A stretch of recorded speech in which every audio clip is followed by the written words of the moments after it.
Yo, What's happening, bro? How you feeling, man? man, I'm here, man. It's another Wednesday, man. I'm here. Amen, amen. I'm here. That's what's up, bro. How little man doing? I see you posting them clips. Hey, Y'all there look man. like the second coming of Ed Reed out there. Yeah, he doing all right. We still got a long way to go. He's doing pretty good. He's picking up the concept very, very well. So that's really good. Still working on his footwork. We're now working on tackling. So now he comes to make a tackle, but either he's going too high or he's coming in timid. So I think he's playing scared because he's scared of the contact. He's not scared of tackle, but he's scared of the initial contact of the other player. So I told him, I said, if you play scared, then you're going to get hurt. So it's two things: either you give the hit or you take the hit. And if you take the hit, you're going to get hit. So he Right. was like, all right. So we still working on it, working with him on that. And as far as like his ball skills, like when it's in the air and he's around it, he's gonna get it. You know what I'm saying? Right. He's gotten a lot faster. So we still working on his speed. So basically, you just working on him in the run game. Yeah, in the run game, and then how to kind of like read and then react. So his thing is, if I'm playing 15 yards off the ball and I see the guys running, I'm gonna just shoot the gap from the 15 Right. yards out. But realistically, you're not gonna be able to make that play unless you're cheating in, or Right. unless you're on the safety blitz. You know what I'm saying? So he's learning. He's learning. So it's not easy. It's not as easy as he thought it was. We had a Mhm. scrimmage not too long ago, and then he was like, they did all the whole team did very bad, which was the reflection of the coaches. So I asked him, I said, "How you feel like you did?" He said, "Dad, the game is fast." I said, "That's why you gotta get your speed up, but sometimes it's not so much about your speed; it's about your techniques. Your techniques can help you out if you're not that fast." So Absolutely. it's a lot. Absolutely. It's a lot to learn, but he's getting it though. He's definitely getting it. That's good. You gotta give him in this Ray Lewis mode. Tell them big boys up front to do their job. So you Hey don't man, that's what we be trying to tell him, man. If I gotta make the tackle, man, it's a problem. Something front yeah, seven ain't doing their yeah. You job. gotta tell them big boys do their job up front, man. That ain't my Yeah, job. man. Yeah, but other than that, He shut down the flight zone. There's no yeah, flight zone back here. that's That yeah. running stuff, that's on them. Other than that, he doing all right, man. Job proud of him, man. Just to see the whole growth coming through with him, picking up the concepts and I mean that's what you can ask for, man. You can't ask for too much. So he That's doing pretty good, good, bro. man. That's good, man. I'm happy for y'all. They doing good. But yeah, man. Other than that, man, what's been up with you on your end? I just been working, bro. Got a couple projects I'm trying to finish up. Well, actually, I just finished one today. Mm, Things been going on, man. Stuff's been happening. A lot trickier, I would say. It's not harder, but just more detailed than I thought. So, you live and you learn as you get older. mm, As you get familiar with these projects and doing these jobs, what comes with it, man. And that's always the thing when you're doing like home improvement work or doing something is the unknown variables. Things that pop up that you don't expect to pop up, and how you plan on solving it, especially when you like on limited resources and stuff. mm. So, but that's it, bro. It's been working, bro. That's it. Yeah, well, that's good, man. Sorry we couldn't. I sorry I couldn't make it last week, man. But my shoulder I had dislocated my shoulder, man. Talk about pain, man. You know, as you get older, you don't heal as fast as you used to when you was younger, Hmm. man. Hmm. So I popped my shoulder out, and then I feel like I popped it out during sleep because my daughter she crept in the bed and slept on my arm. Hmm. So rather than me waking up out of my sleep really and just kind of like moving her off my arm, I try to slide my arm from underneath her. And me not being aware of what I was really doing, Right. when I pulled it, I heard a pop.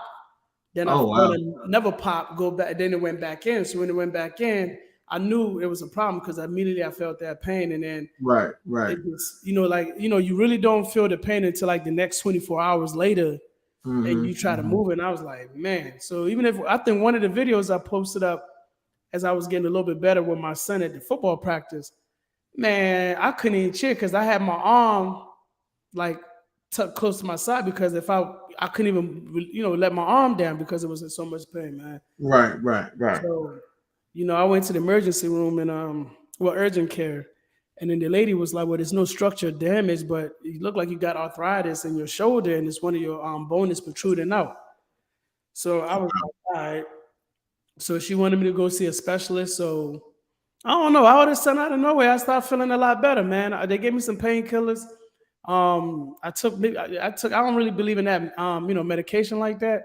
So Mm-hmm. pain was really bad. That's when I would take it, and I really try to take only maybe two, once every 6 hours. Right, right. But I try to deal with the pain and do the old remedy, icy hot towel, hot cold compression. Mm-hmm. You Mm-hmm. know, hey, YouTube is your best friend too, man. You can Yeah, yeah, it can work for YouTube. you. It worked for you just like it can work against you. Yeah, YouTube is your best friend, man. Whatever, because I went on there looking for how to deal with shoulder pains and dislocations, and they had a lot of great tips, man. So, whatever you don't know, Google it, man. Especially if you're trying to do something positive with it, Google it. Absolutely. But Absolutely. anyways, before holding everybody back, man, welcome to Finding Notice Podcast, man. This is a live interacting podcast. We are streaming live today on Facebook at Finding Notice Podcast on Facebook, and also streaming live on YouTube. Our YouTube channel is Finding Notice Podcast on YouTube as well. So we're trying to continue the conversation that we had 2 weeks ago. And the Okay. conversation was titled "The Boundaries of a Relationship," and this is the part two of that conversation. And if you are tuning in, you may be, and if you didn't catch the first episode, the good thing about technology is you can always go back and watch it and then catch up to where we are with this episode. So that way it makes sense, kind of like what we're talking about. Mm-hmm. Um, I tried to get that clip that you sent me on, but because it was sent through Facebook, I think if it was sent through TikTok, because that's where Mm-hmm. it's at. If it was, I couldn't find it on TikTok, but if I could have found it on TikTok, I could have then saved it to the computer as a file, and then I could have Mm-hmm. uploaded it so that way I can play it. Right. But that whole, I watched the whole preaching. I watched this whole preaching on that, and I don't know. Disturbing, right? I don't know. I don't know about that guy, man. I don't know about him. Yeah, he is a hard listen because oftentimes I feel like um people playing with people's emotions. You know what I'm saying? Mm-hmm. Like you're not really doing anything to give people the word to, especially in a situation like that, right? Because he was talking about he wished he could be lazy. He wished that he ain't had to pay other people's bills. He wished he didn't have the responsibility he had. And that to me seems like you playing on people's emotions because everybody feel like that, right? Yeah. And then Mm-hmm. when you're trying to, so what do you do to encourage people? Because that's not encouraging. You're Mm-hmm. not lifting nobody up, telling them how you feel and your weaknesses and stuff like that. And like, but how you encourage people and build them up. You know what I'm saying? If anything, you just getting sympathy points and talking to certain people and things like that, trying to get them to sympathize or understand what you're going through because more than likely we all going through it. You know what I'm saying? Mm-hmm. But how do you encourage people to that? And that's one thing I just don't like when you just sit up there playing with people's emotions and you're not really giving them no empowerment, or you are not empowering people to feel like they can overcome their circumstances and their situations. I just don't get it. I mean, and I can play the snippet of it before I seen the video. I can play it and see if maybe hopefully I can hear it before I really dive into what I'm saying, what he was saying. To be honest with you, and this is a clip from Pastor Jamal Bryant, who is part of my 85% of bad pastors in this world. Um, I don't really like his preaching. I don't really like anything about him or what he represents.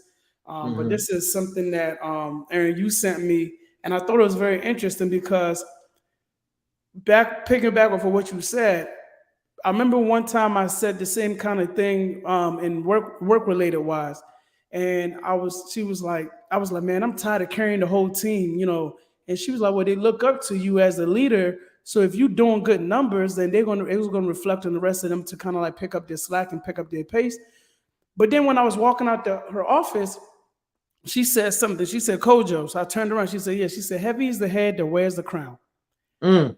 And at first, when she said that, I'm like, what the heck she talking about? I've never heard that saying before. I've been in the United States since 89, 88, 89. I never heard anybody say that before.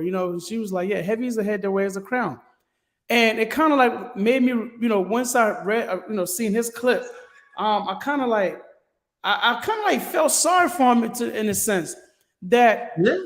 yeah, I felt sorry for him because one, if you were truly doing the work of God, There is no place for laziness.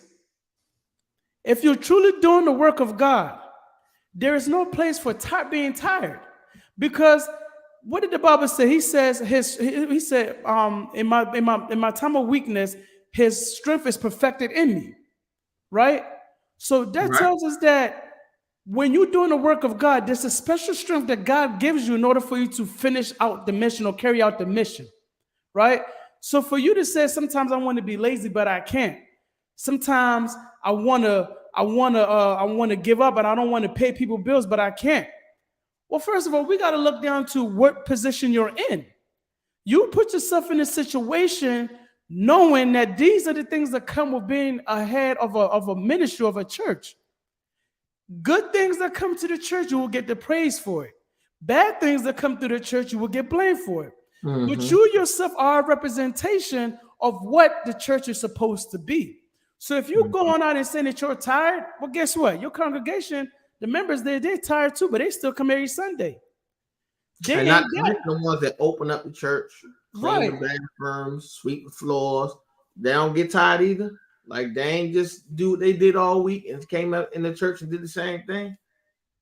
So, but see, and that's why I feel like he was being selfish, because stuff like that, you don't say it to the public. You tell God that. You have that conversation with God. Any preacher, any true preacher, true minister, any child of God knows when it gets too tough, you do not pick up the phone. You run to the throne. You go Mm-hmm. before the Father and you lay it out before Him. When you read the book of Hezekiah, I believe it was what Second Chronicles or Second Kings. I may be wrong, but when he had received the declaration of war, he didn't run to his members. The Bible said Right. he ran to the altar and Right. laid out the letter of declaration of war, and he said, "God, this is what my adversaries has sent to me."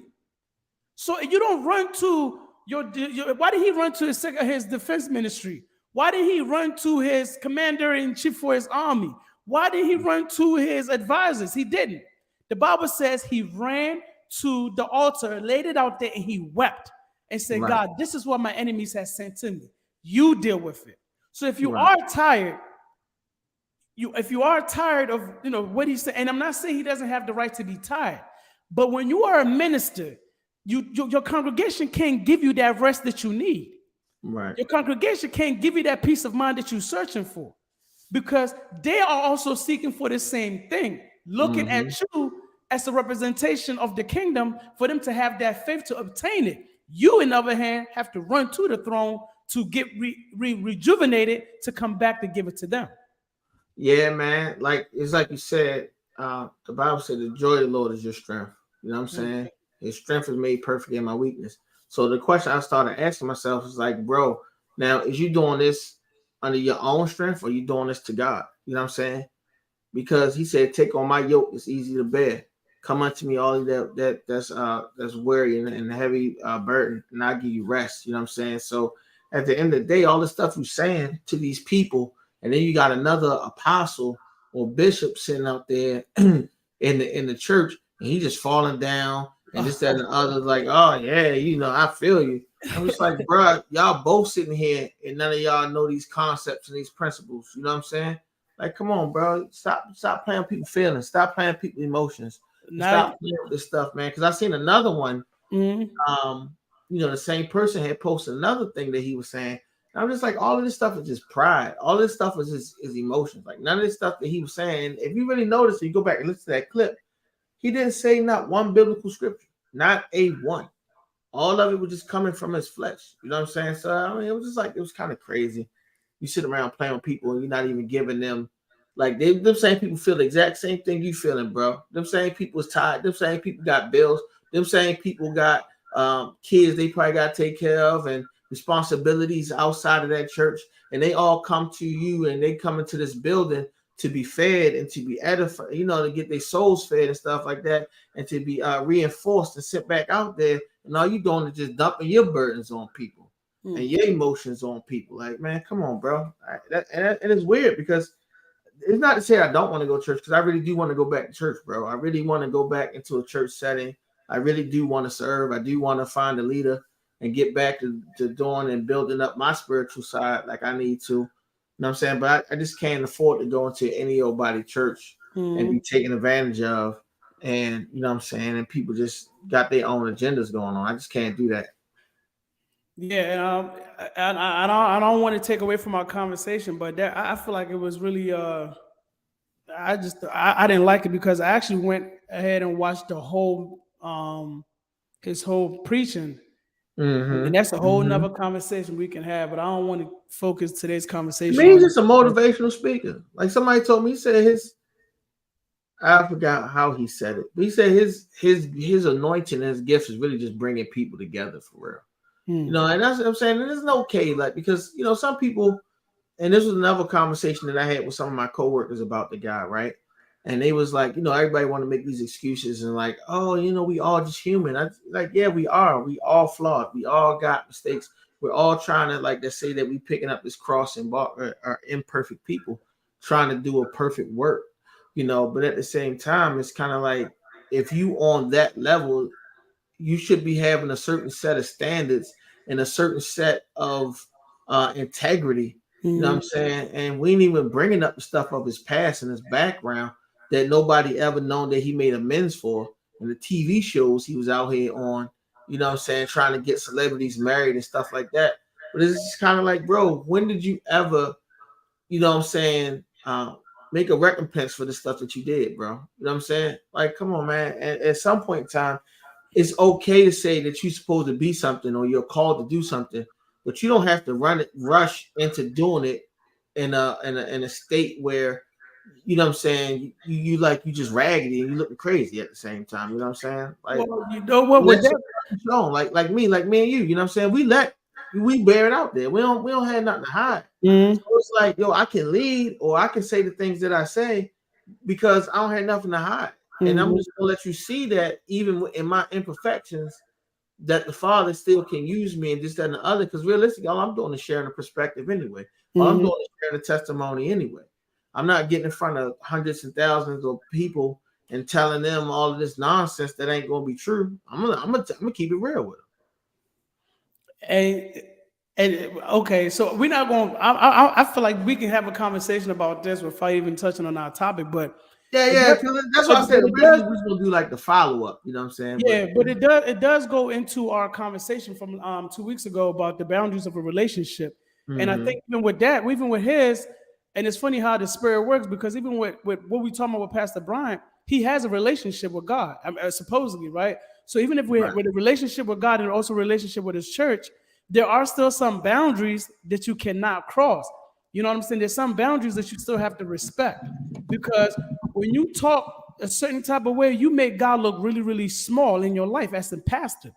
And I think just just going away from his situation and going into our relationships, we don't set those boundaries. And then when we get into those relationships, that's when we want to get into where, oh, well, I don't like it when you do this. I don't like it when you do that. I don't like it when you have this on. I don't like it when you go out with this girlfriend or when you do this. I don't like it when you jump from job to job. Well, do we set these expectations for our friends, for our relationships, from our coworkers to stay within that boundary, or are we putting boundaries up as we go in this relationship? Because if you just putting up boundaries or setting boundaries as you're in the relationship and as you're growing into the relationship, to me, that's going to be a very tough relationship for you to be able to manage. Because at the end of the day, you kind of like springing it on people or the person that you're in the relationship with um as it comes along. And I feel like you have to have those kind of like those type of conversations, those uncomfortable conversations, for you guys to be able to get into a comfortable spot when you first meet the person, rather than wait till you 3-4 years in the relationship and then you just not telling me. Like, for example, I didn't know Dana's big one of Dana's big pet peeve was taking out the trash. And again, every time we talk about the trash, it may be funny. To me, it's petty, but to her, it's something serious. Mm-hmm. When we first got together, when she moved in with us, with me, and I moved in with her, or whatever the situation may be, she never once laid out the rules like, hey, I don't like my trash to be overflowing. I take the trash out, but I take the trash out when I'm ready to take the trash out. Meaning, I want to get every little bit of that bag before I just take it out halfway. That's just me, right? So when she started, I won't say complaining about it, but when she started making me aware of it and say, you know what, you gotta take out the trash, or she'll try to take it out and I gotta run over there and take it from her hand. Then I was like, all right, okay, I see this is what she don't like. So the boundary was set. So sometimes you can set boundaries, but it's how you set the boundaries in the relationship. Because when you set a boundary, if she had came at me, I don't like it, she starts snapping on that. Well, guess what? I'm a like, man, well, you can take it out too. You know what I'm saying? I'm not the only one putting trash in the trash can. You know, I can say that too. I can say that, Aaron. I can say No, that. no, you're right. Yeah, I can. Because at the end of the day, when you cut that can of corn to make the can sweet corn, you put a can inside that trash can. You could have taken it out too. But because the way she brought it, even though we joke about it on the podcast, the way she brought it, I was like, all right. Now, when I don't do it, it's to make her upset. Mm-hmm. Because she probably made me upset. So I'm gonna let this sit here for maybe like a day, and I'm gonna take it out the next day. You know what I'm saying? Just being being petty, right? But when she told me, like, and the way she was, I'm like, all right, cool. I know, you know, I'm gonna go ahead and get the trash can. I'm gonna get it straight before she even come out there and say anything. So now I'm working on when I take the trash out to make sure I put it back in the trash before she gets to it. It's a process, man. It's a process. You know, it's crazy because when you say that, I just think about guys in general. Mm-hmm. Like, that's like the classic, I'm going to get the duct tape to fix everything. You know what I'm saying? Like, you know, take the toothpaste, squeeze it all out to the last drop kind of thing. You know what I'm saying? Like, I'm not going to, you know, it is weird because my daughter, like, I just come to accept it. I'm not just going to complain about it. Like, when my daughter get older and she start learning how to buy toothpaste and stuff, like, so we'll get toothpaste and it'll get down to the end. But she'll open up a brand new tube of toothpaste. And I'm like, yo, what are you doing over here? Like, there's still something in there. Like, so I don't even say nothing to her. I was like, I'm just going to use this one. And you keep using that one. That's how we do it. Like, it's just kind of crazy because I definitely understand and definitely get it. But what you said reminded me of a conversation I had with my coworkers, right? Mm-hmm. Say, for instance, and now to me, it has to be like a really extreme circumstances or situation. For this particular situation to happen. But for instance, it does happen, especially like when you in your situation, right? Mm-hmm. I'll give you the scenario. She do the trash can thing, right? Mm-hmm. And you say, I apologize. Mm-hmm. But yet she's not ready to forgive you. Mm-hmm. How do you handle that as far as your boundaries and stuff like that? You know what I'm saying? I'll tell you how I responded, but I'll let you go ahead because but she said like this whole situation was you apologized, but she wasn't ready to forgive you. I just used the trash, for instance, you know what I'm saying? But to me, it would have to be something way more extreme than trash. Well, then you have to look at it like this, right? For those who are watching, welcome to Finding Orders podcast. This is a live interacting podcast. What's going on, Tuco? How you doing today? That's Dana's cousin, my adopted family. They adopted me, so I adopted them. But we family. Congratulations, she's getting married here in a couple of months. And we definitely commend you on that. Thank you for tuning in. So congratulations. When we have this conversation about, me doing something wrong that you don't like in the relationship, and me apologizing, but you haven't accepted my apology, or you haven't forgiven me, that's something that you got to deal with. If I do something wrong, and it's crazy because I just had this conversation. Okay, so last week Friday, we had a scrimmage, right, against the the non-youth team. My son played for the 10U. So the head coach, we got on the field. We had no idea, bro. We had no idea. We get out there. We getting ready to finish warming up. We getting ready to go into our drills, individual drills with each position, skill players or whatever. Mm-hmm. Coach come over there and be like, hey, man, I got a surprise for you guys. I'm like, what? What's up? What's going on? We like, well, what's going on? Maybe we got a new extra player or something. You know what I'm saying? He goes, man, I'm gonna take care of the drills today, and we got a scrimmage. We're like, scrimmage with who? We know we got our first scrimmage with Tucker. which is a traveling team, on Saturday.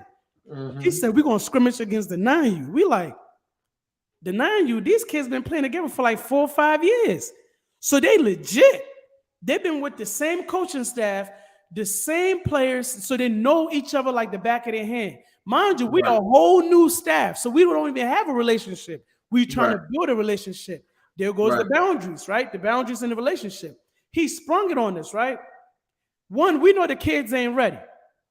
Two, we know as coaches we have nothing prepared for this scrimmage, right? Mm-hmm.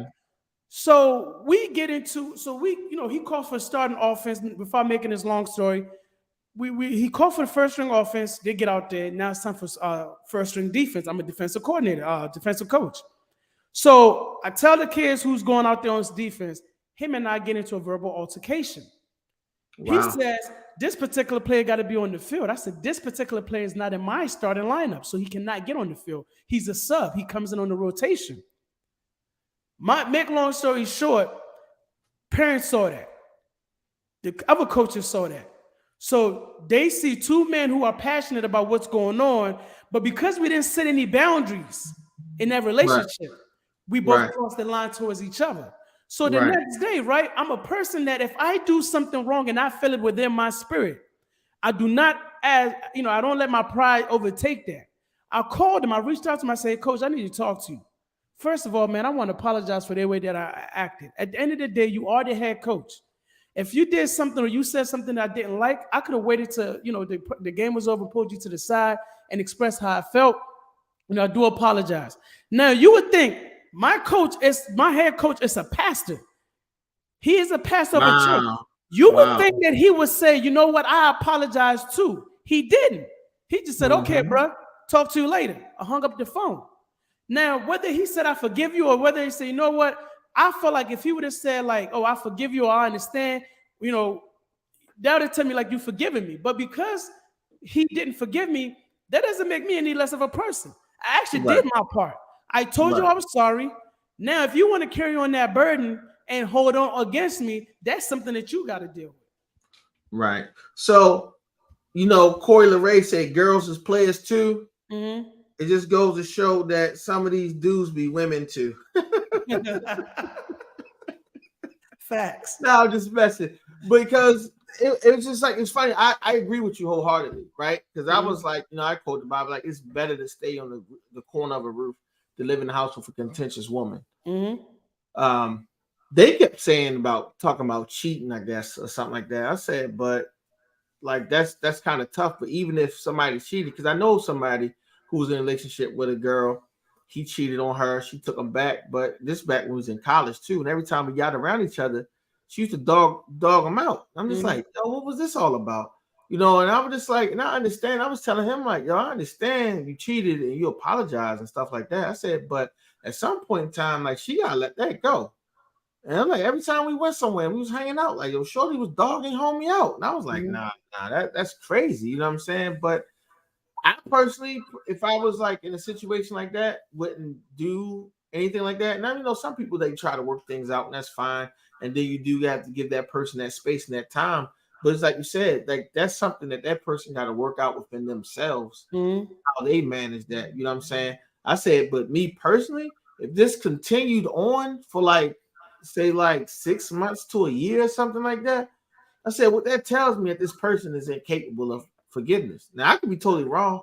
And if Yeah, anybody, you know what I'm saying, just throw it in the chat, whatever like that, because we are an active podcast.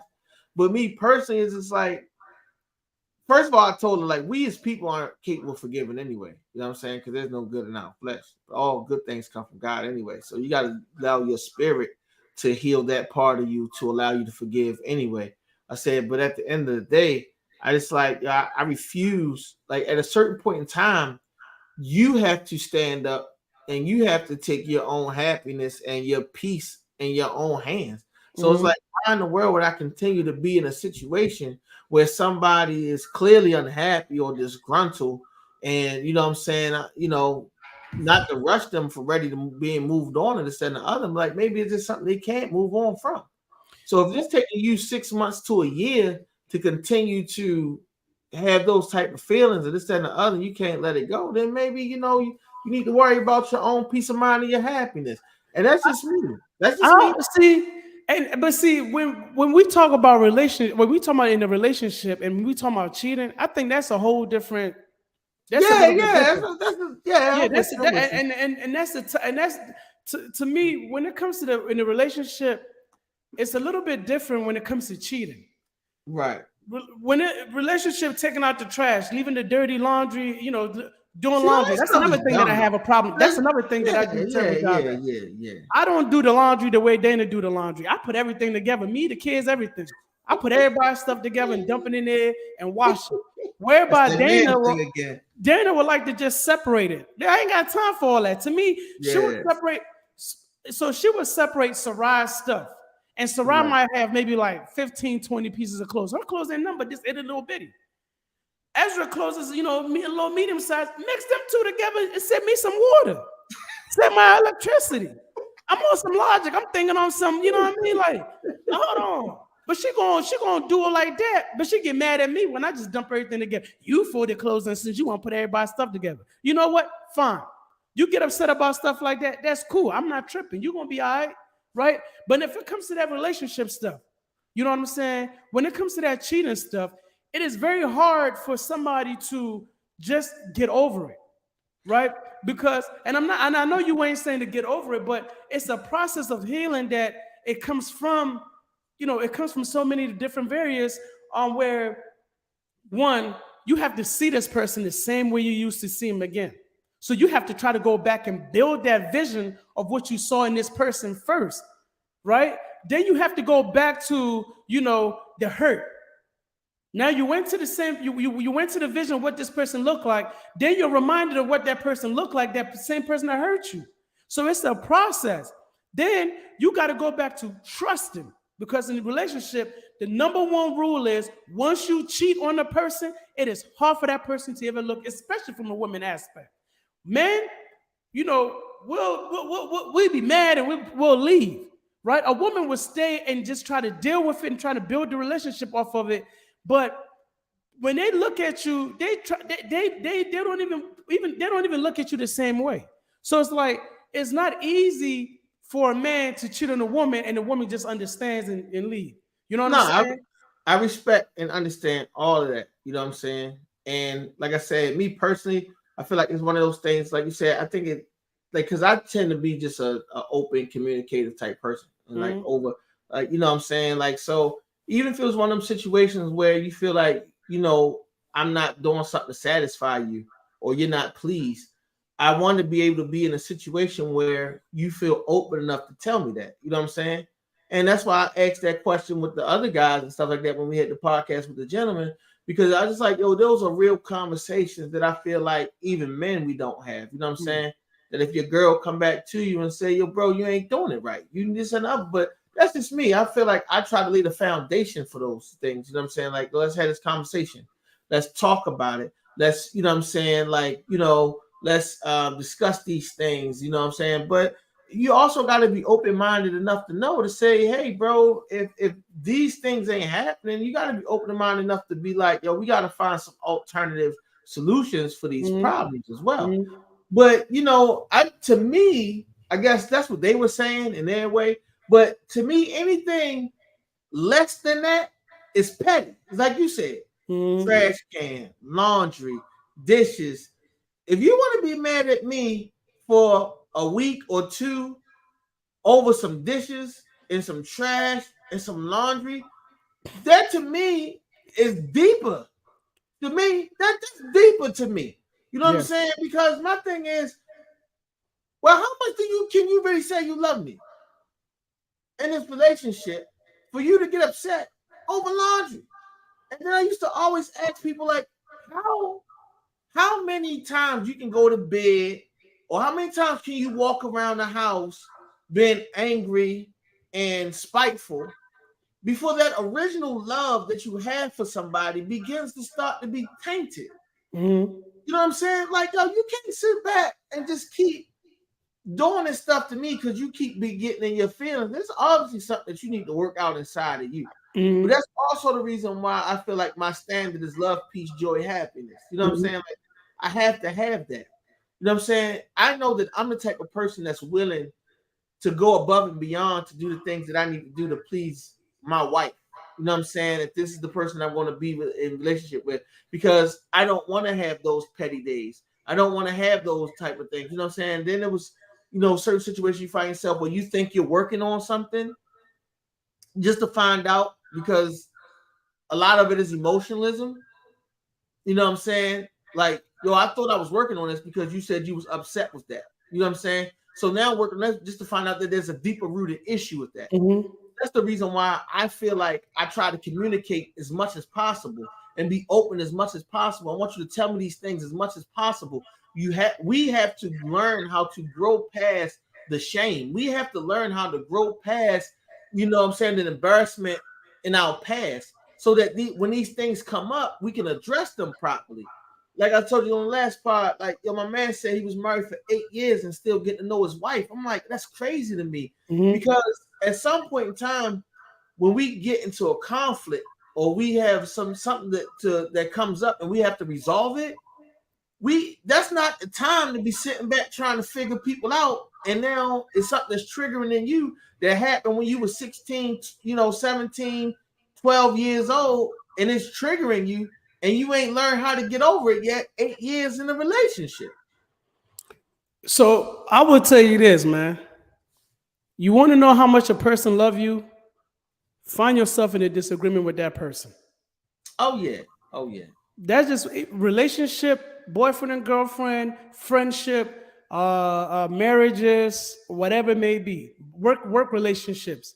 Find yourself in a disagreement, and then you will truly understand if that person truly genuinely loves you or not.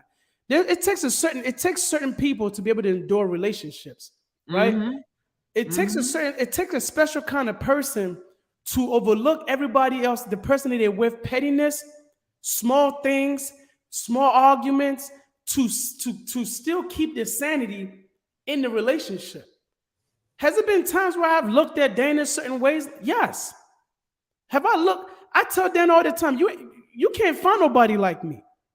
You might find. Nah, let me tell you something. Hold on. No, I Let me said the tell you same something. thing. Let So me tell that's you why I something. laughed. I said Let the me tell you same thing, something. bro. I'm not saying that anybody that know me, I don't boast and brag about nothing. Anytime I say anything, I say it in the most humble, humble way to uplift the spirit of God to make sure that you understand what I'm trying to really say. Right, right. What I'm saying is, I know I'm different. I know I'm special. I'm not an ordinary guy that you will go out there and meet and be in a relationship with. I'm a Mm-hmm. man who have helped you as much as you have helped me build to where you are. Mm-hmm. I did. I came to help you build your castle. I wasn't one of those guys that came and gave you a headache. I'm not one of those guys who be out there at the clubs or at the bar. I didn't give you none of that. Right? So when you start finding little things to argue with me about, to me, I don't sweat it. You know why? Because Mm-hmm. it's been plenty of times where some of my coworkers be like, "Hey man, let's go to the bar, or let's go to after hours, let's go to this spot." And it's not that I can't go because Dana's gonna complain about it. No, it's Right. because I respect you so much and respect what we have that I will sacrifice that moment of time to go drink or do whatever to make sure that I'm here to support you when I come home. When I come Right. home from the office, I still got my work shirt on, right? When I come home from the office on Wednesdays, or when I was coming home from the office when I was going in at Walden University, the minute I walk into the door, I do not change my clothes. I go straight to the kitchen and start preparing dinner for the kids and my wife. The minute that I'm done, I make sure the counters are clean, the floors are mopped before I go upstairs to take a shower, right? So when you know who you are in a relationship, the boundaries, if you give what you give off in a relationship should be enough for the person to respect you. Now, if the person don't respect you after you doing all of this, then that person doesn't know what a good thing is. The Bible Absolutely. says a man who finds a wife has found a good thing, has obtained favor from the Lord. What about the Mm-hmm. woman? What about the woman? Nowadays in a relationship, you might find somebody you think, oh, she's cute, she's this, she's the best thing, but she's the biggest hoe in the whole neighborhood. Right. You dig what I'm saying?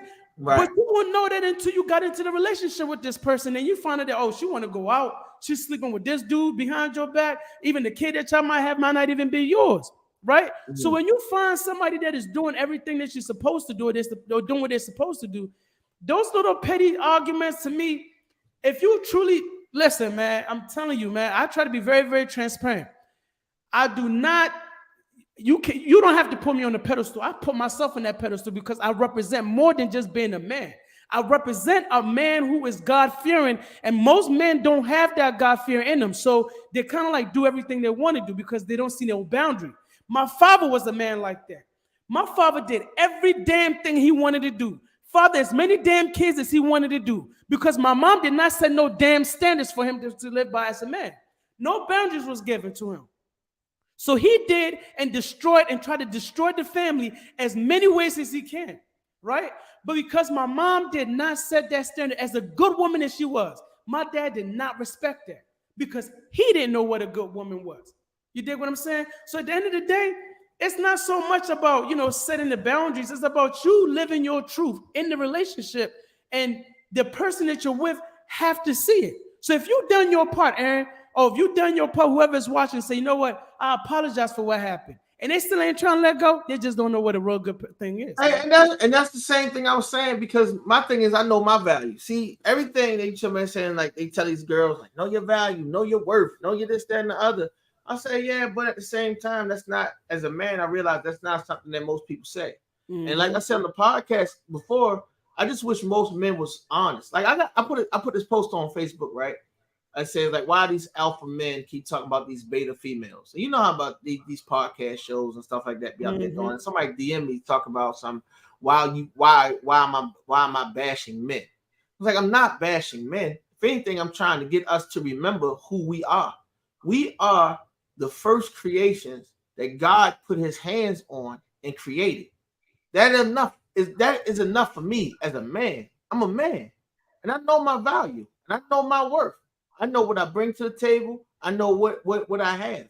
So for me to just take that and just give it to anybody, and like I said, and that's why I said love, peace, joy, happiness. Because if you are a petty person and you don't know how to communicate, and you get in your feelings and this and the other, you start doing crazy stuff, then yeah, maybe you don't deserve to be around me. That's not the type of person that I want to be around, because I grew up and I've never, as long as I lived, seen my grandmother and my grandfather share the same room. I never want to be that way. You see older couples as they get older and they be getting their relationships. The next thing you know, the woman sleeping in another room, the husband sleeping in another room. I don't never want to be like that. That to me is petty. That to me is stupid. You know what I'm saying? Like, what in the world am I still staying with you for? If I can go and live in the house and I don't even want to be around you, like we can't even eat dinner together.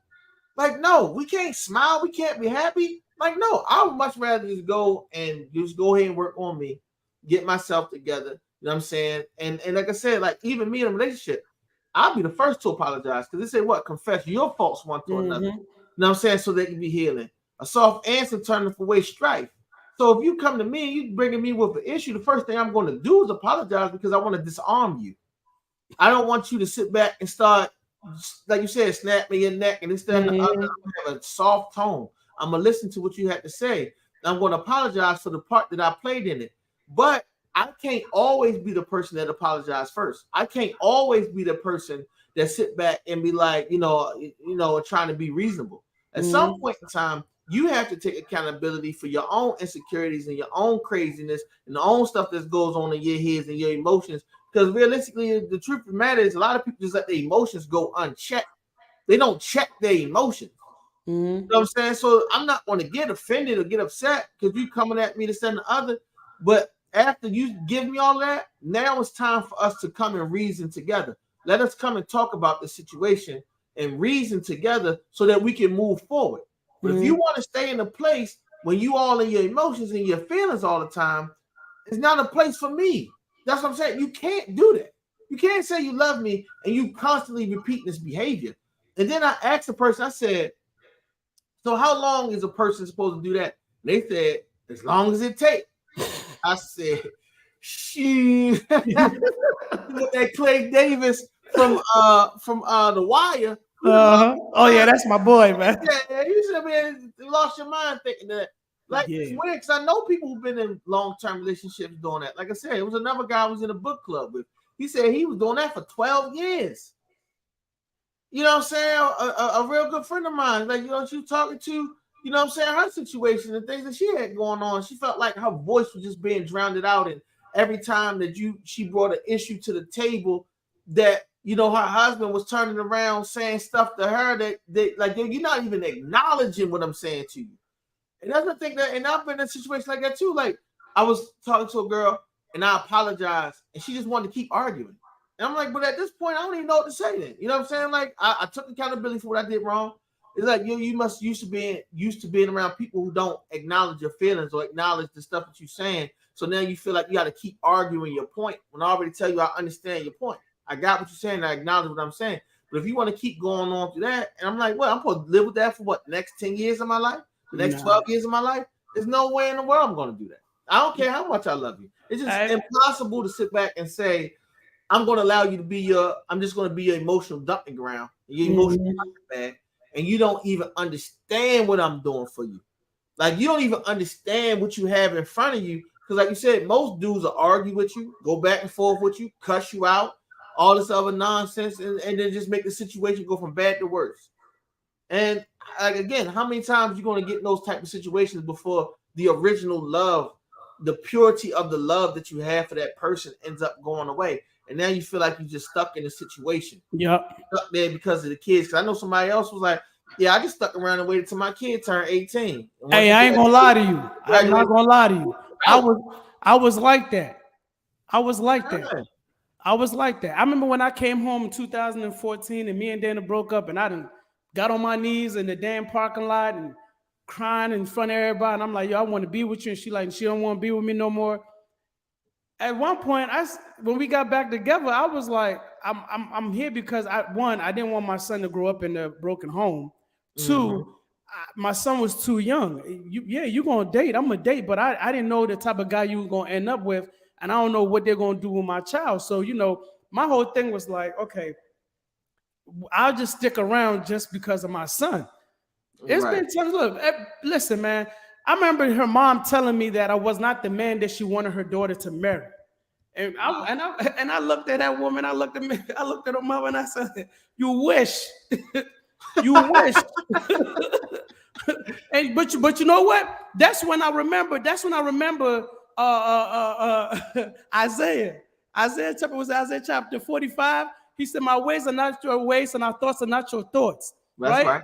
So you wish I wasn't the man. You wish, because at the end of the day, she won't be where she's at if God didn't put me in her life, and I won't be where I'm at if God didn't put her in my life. So when you say 1,000%, you get what I'm saying? So when you say certain things, and the thing about that conversation was, I try so hard to be respectful towards people from my wife's side because I love my wife. I try to be so humble towards that side. But certain things has been said. That's why I always say I handpick and choose who I want in my life. Because I know who I am. I have an identity. And I'm not talking about as worldly identity. I have my heavenly identity.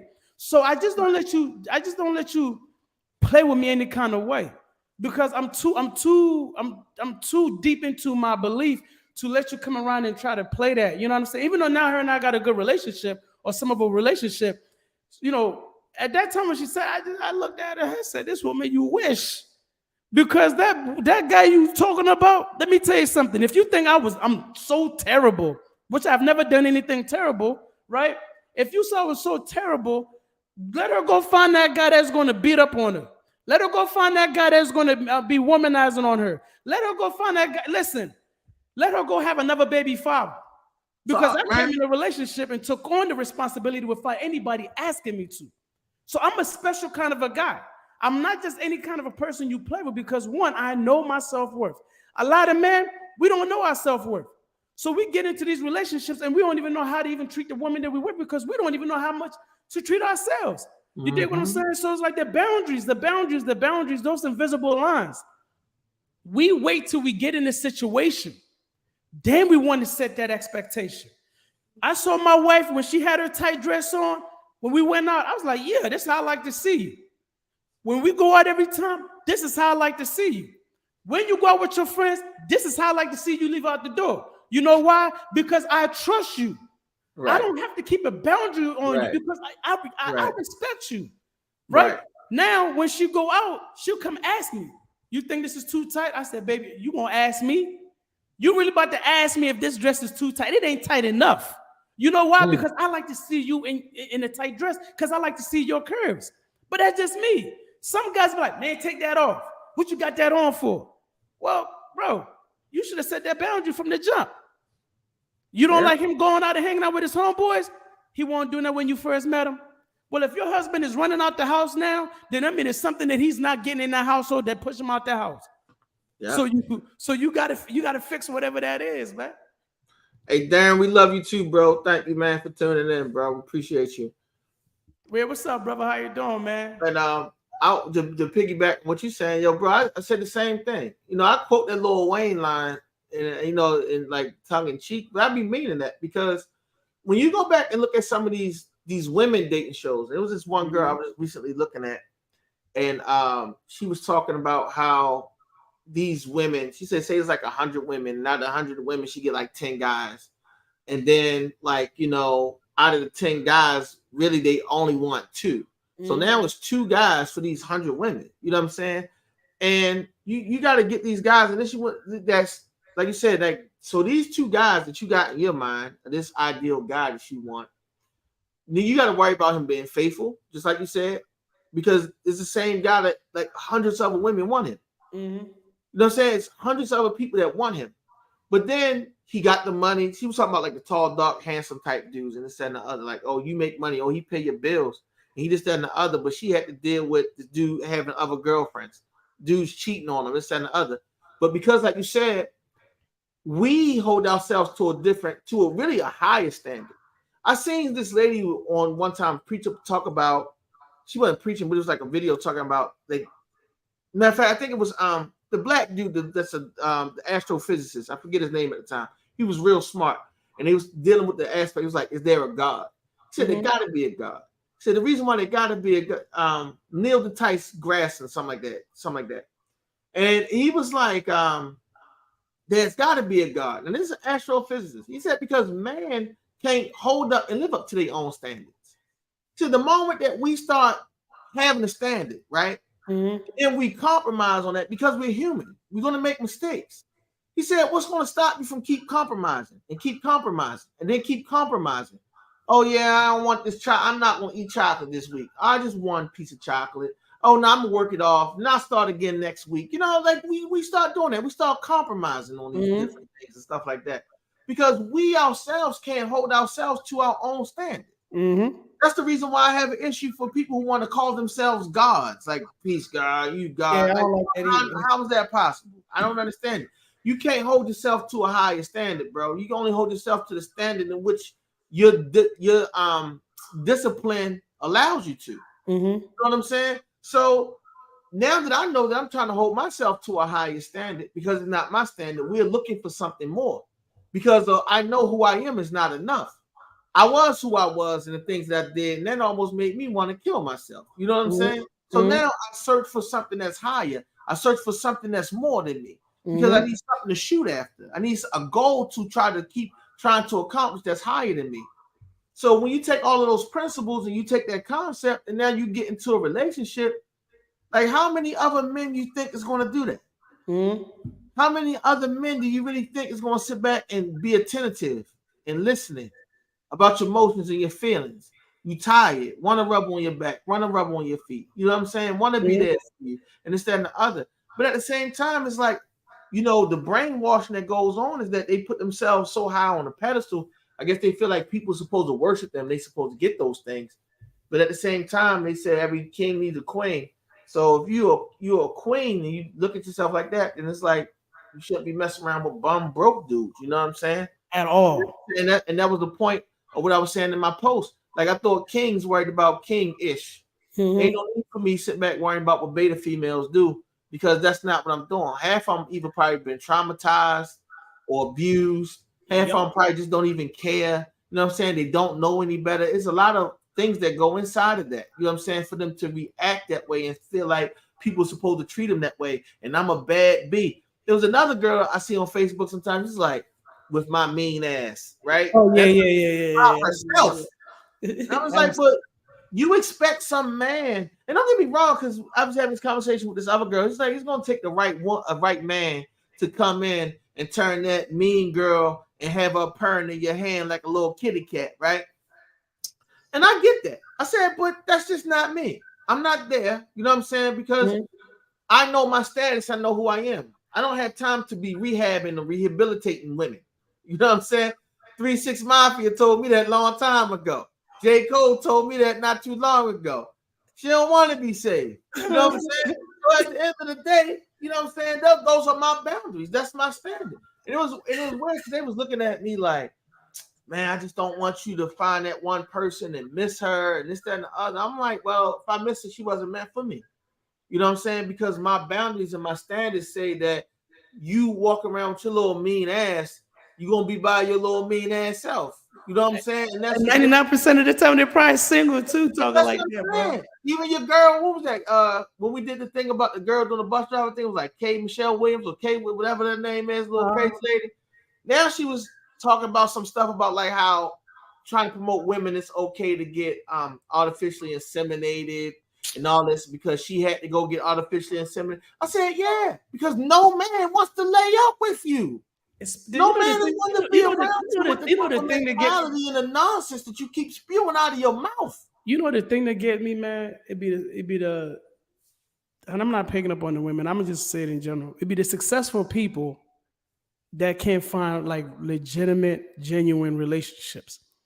To Because they me, forget what it's like to be in the yeah, trenches. to me, that's a problem. If you at a point in your life where you have everything, but you have nobody to share with, that's a little scary, man. You know what I'm saying? Because Mm-hmm. what is it? Like it has to be something along the way of your path of success. It's something that you're lacking that is not making you truly fully successful. Because if you have everything you want at the snap of your fingers, but you don't have nobody to genuinely and I'm not talking about your one night flings or your dates here and there. It's if you can't find that person that you can wake up to in the morning and be like, man, I am blessed above everything else that I have. To me, that's a problem. But my question I have is with the boundaries, with the boundaries of us being in relationships, man, Right. do we set it as we go in the relationship, or should it be set before we get in the relationship? Definitely got to be before, bro. Has to be before. So then, And even when you get in a relationship, it's not to say, and that's why I always say foundational, right? mhm, The foundation and the pieces have to match. Because as long as they match, you can redesign and reshape and set different boundaries as you go along. mhm, But the core values have to be the same. The core values have to be, you know, match. Like for instance, if you have a high sex drive and then mhm, you meet somebody that's like kind of conservative, right? The chances of that person actually stepping up to your level, even if they get comfortable, is probably different. You know what I'm saying? Like it might take longer than you want it to take for them to get that completely comfortable because maybe you had to pass yourself and different things like that. But that's not something that you shouldn't or can't work on. You know what I'm saying? Like, but at the same time, you have to be patient enough to accept that I person. don't know, Aaron. I'm just saying, I but if don't. you I don't already know, Aaron. like Aaron, that, I'm then from you the should village. I'm say from the village of the Zongos, man. For that. Hey African man, man like me, yo, hey look, by far, that is one of the hardest thing I had to come to change yeah, about my relationship. because think about it, she could get sick. You It's know what I'm true. saying? Get laid up, had some kind of surgery that'll mess something up. You know what I'm saying? Like you never know, and that's why I got to be more than that. You know what I'm saying?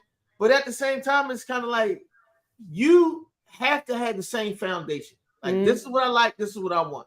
Mm-hmm. This is what's going on, and at the same time, like, hey, you know, outside of all that, we can change it. We can build it. We can reshape it. This and the other. But we came in on this level with this agreement, so Mm-hmm. that if you're not living up to this contract and you're not doing what you're supposed to do, I have now the right to pull you up and talk about it. You know what I'm saying? And we're gonna have to come to the table and find some kind of solution on how we're gonna fix it. Mm-hmm. I just think it's harder to get inside of something than all of a sudden you're just gonna keep zigzagging and changing course and And not and knowing what the heck and is gonna happen, bro. and that's what we're talking about, and that's what and that's what I feel like your boundaries.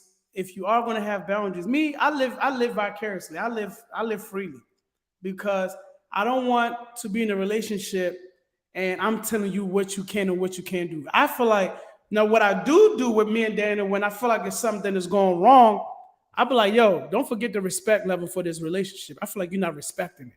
I feel like you're crossing the line of respect. When she do something I don't like, I don't be like, you can't do this and you can't. I be like, hey, do you really think that this is right? As a married woman, do you feel like, you know what I'm saying?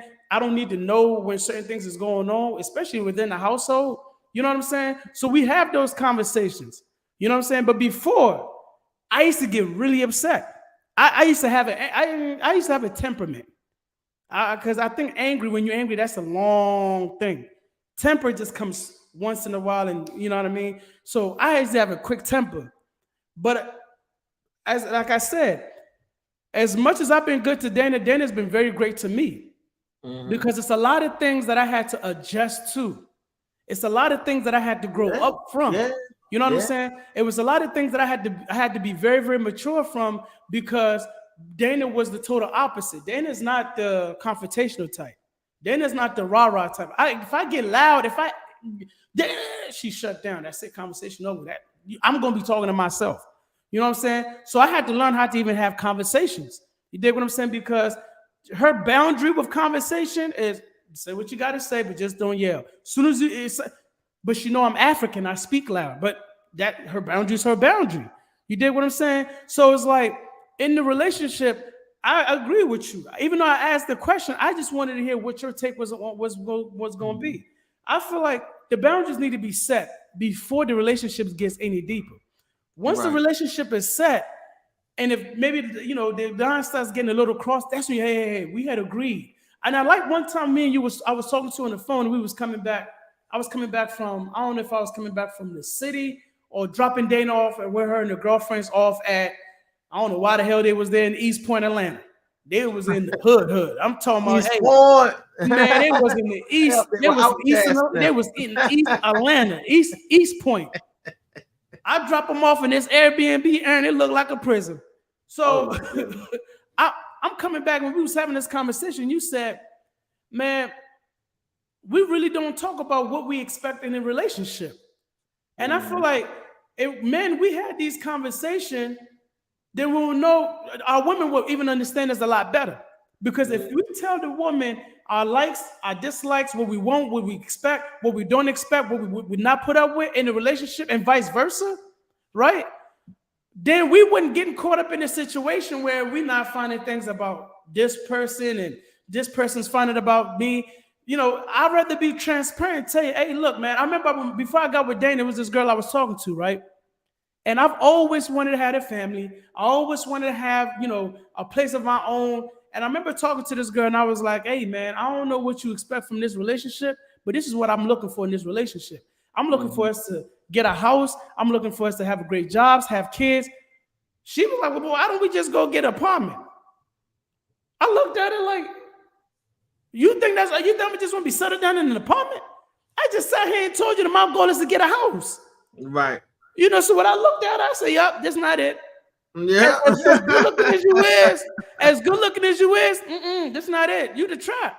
I had to let it go because I couldn't see myself building a relationship with her because her Right. expectation was not matching my expectation. She put Right. a cap Right. on my hustle. I had to let it go. Then I That's meet right. Dana. That's right. As I said before, as much as I've helped Dana build, Dana has made me become a great man because she put me in a situation where do I leave or do I stay? If I love her, then I have to stay because why? She's challenging me to do things that I didn't want to do. But the things that I didn't want to do, it was making me become a better person. When I got with Walden, it wasn't because I applied to Walden. I applied to Walden to shut Dana up. I came home. I had a job. She said, I think this would be a great job for you. I said, put it somewhere. I've been up since 6 o'clock. Go put it somewhere. Don't come harass me. She Right, brought right. it again when I was in the bed sleeping. She said, I think you need to fill this up. I said, man, go somewhere. Let me get my sleep. So then the third time she came, I said, you know what? Just to shut you up, give me the computer. I'll fill it out. But when I filled it out, I started making more money. Right, I had more experience.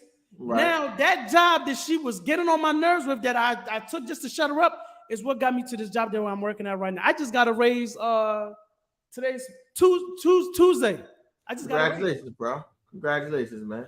But But you understand what I'm saying? Sometimes absolutely. when you find that person to help you build, there's no really line that you really have to draw, because at the end of the day, you understand where she's coming from. She understands where you coming from. That should be the only boundaries that y'all should have.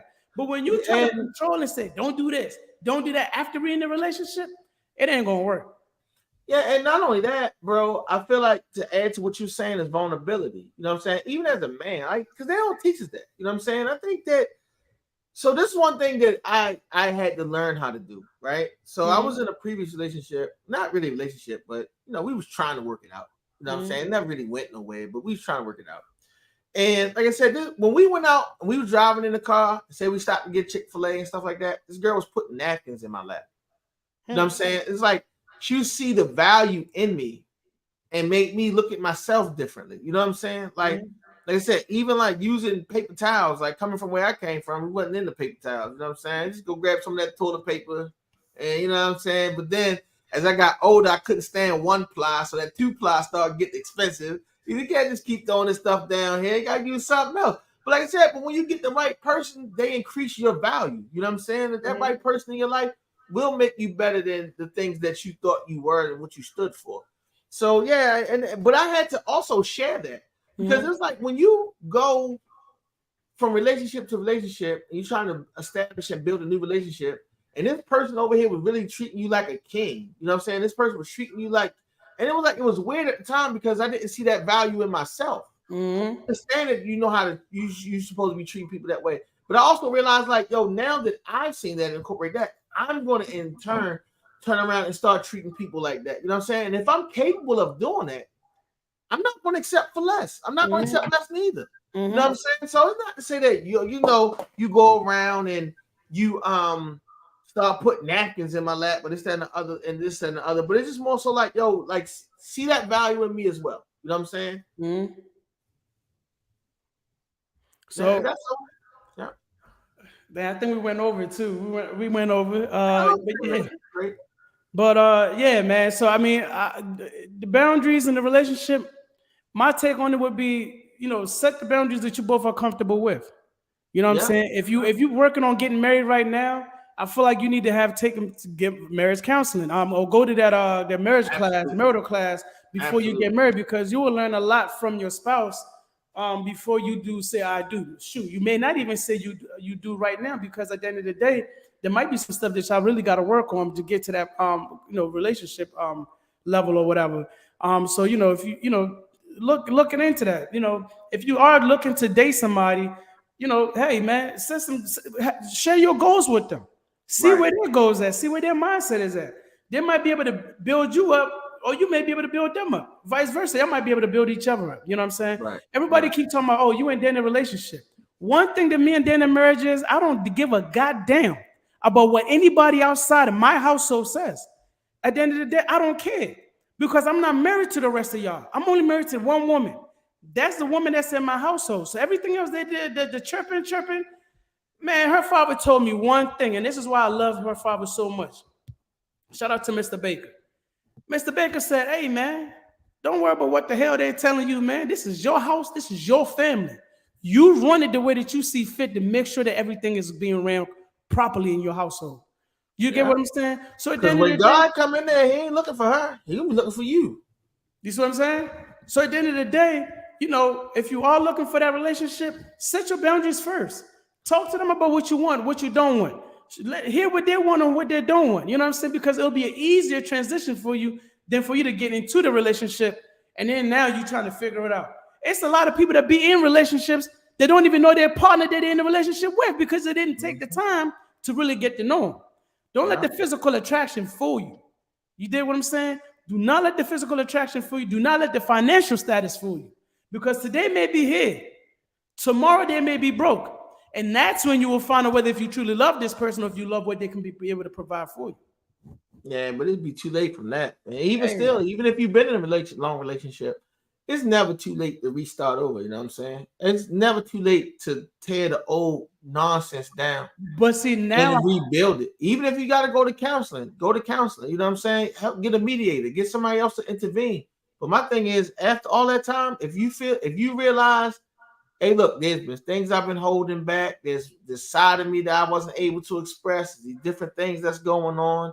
Hey, yo, man, see if y'all get a mediator. Go see if y'all get a counselor and then start over. There's nothing wrong with that. and at the end of the day, man, I mean, listen. Now I kind of like understand what Terrell was saying. Whether he's saying he's been married, he feel like he's been married 3 times.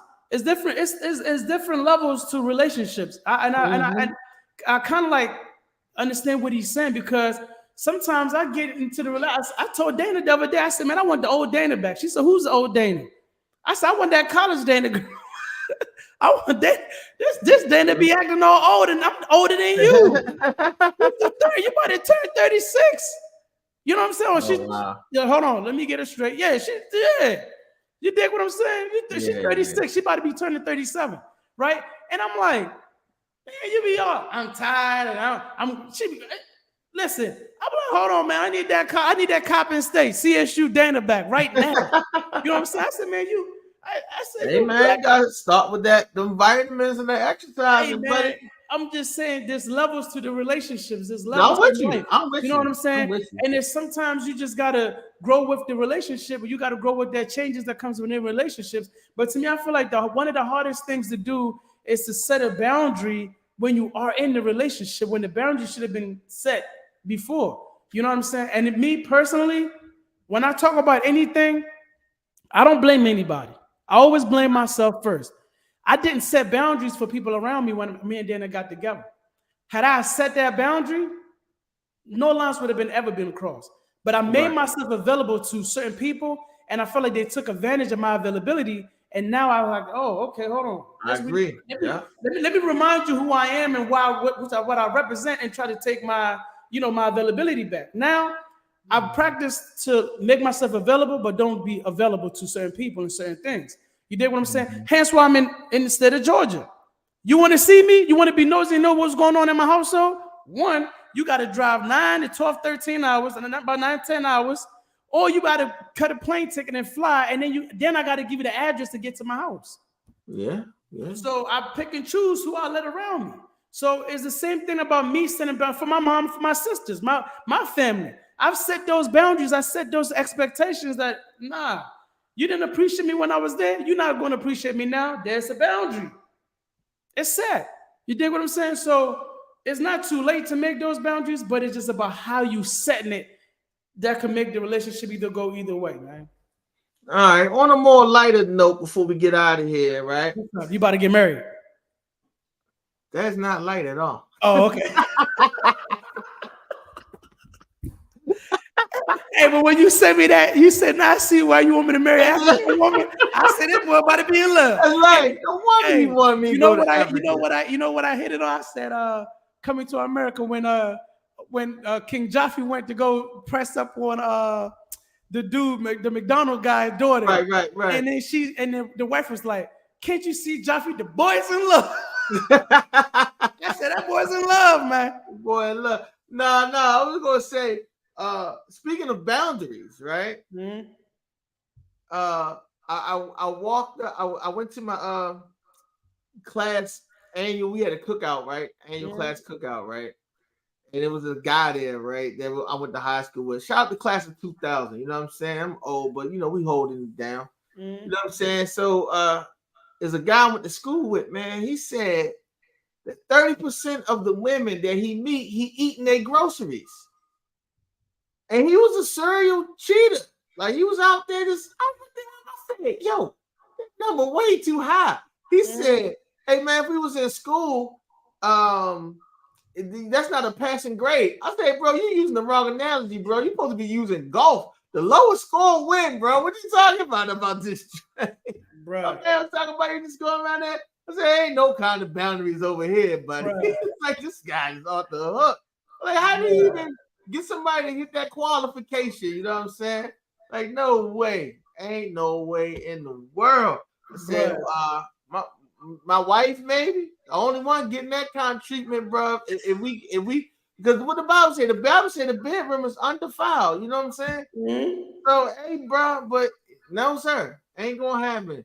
And shout out to Toya 2001, thumbs down. Okay, it's all about 2000, so we gonna do that. And you went to Dunbar, so hey, we ain't having that at all. Yeah, man. Yeah, ain't no shame in this game, bro. I was looking at this guy, I was like, Hey, oh, look, Latoya put it up the class of '01. yeah, yeah. What's up, Latoya? How you doing, man? What's going on with you? Hey, man. Sorry we went over, man, but it is. We had to go in with this conversation, man. What'd you say? Poet Pride, Dunbar poet. That's I know. PG got Dunbar too, but the Nah, Dunbar, that's yeah, DC. they Dunbar poets up here. That's DC Dunbar. Dunbar High Oh, School's in DC. Okay, okay. Northeast, if I'm geographically correct. I believe that's Northeast DC. But yeah, man. Hey, man. Again, this has been another great conversation, man. If you tuned in late, man, you missed a good one, man. But the good thing is you can always go back onto our YouTube page and also watch it, or you can go back to our Facebook page at Final Notice Podcast and watch it Mm. again.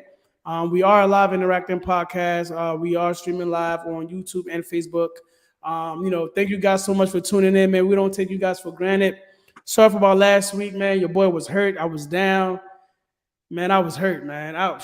Hey, man, I said, man, it's better. Maybe it's better for my shoulder to fall off, man. As much pain I was in, and then when you lay down in the bed, it's like you couldn't even move. I feel like it was more like a ligament injury this time than it was more so my shoulder popping out.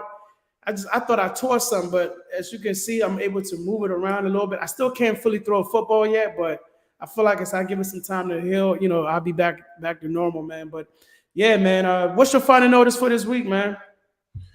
My final notice this week is knowing that you, the Creator, the Most High, God, Yahweh, however you want to, man, you are perfect the way you are. Hmm. You know, you don't need any superficial titles to justify who you are. Stop trying to live up to world standards and world ideologies and ideas of how we supposed to be conducting ourselves. Because the truth of the matter is, we aren't kings, we aren't gods. Now, don't get me wrong.